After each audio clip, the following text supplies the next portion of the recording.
ইসলামী bank news top 10। Knockout পর্বে দক্ষিণ আফ্রিকাকে 1-0 গোলে হারিয়ে বিশ্বকাপের শেষ 16তে কানাডা।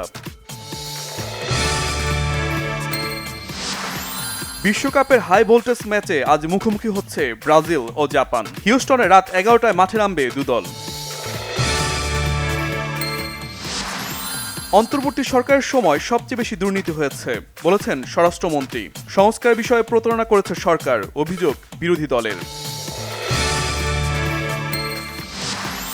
রামপুরায় কার্নিশে ঝুলে থাকা তরুণকে গুলি ও দুজনকে হত্যায় সাবেক ডিএমপি কমিশনার হাবিব সহ 3 পুলিশের মৃত্যুদণ্ড, অন্য দুজনের 20 বছরের কারাদণ্ড। বাংলাদেশ মহাকাশ গবেষণা ও দূর অনুধাবন প্রতিষ্ঠান স্পারসো পরিদর্শন প্রধানমন্ত্রী তারেক রহমানের, কর্মকর্তা কর্মচারীদের সাথে মতবিনিময়। বিগত সরকারের সময় টিকার ঘাটতির কারণেই হামের প্রাদুর্ভাব বলেছেন স্বাস্থ্যমন্ত্রী সরদার মোহাম্মদ শাখাওয়াত হোসেন।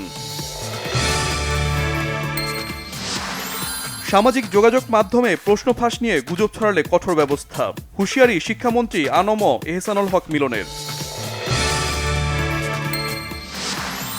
রাজধানীর কবি নজরুল সরকারি কলেজে নবনির্মিত জামে মসজিদের আনুষ্ঠানিক উদ্বোধন করলেন মুক্তিযুদ্ধ বিষয়ক প্রতিমন্ত্রী ইশরাক হোসেন। কার্যক্রম নিষিদ্ধ আওয়ামী লীগের মিছিল থেকে তুরাগ নদীতে পড়ে 7 জনের মৃত্যুর তথ্য ভিত্তিহীন, দাবি পুলিশের। যুক্তরাষ্ট্রের হামলার জবাবে কুয়েত এবং বাহরাইনে মার্কিন ঘাঁটিতে ইরানের আইআরজিসির মিসাইল ও ড্রোন হামলা।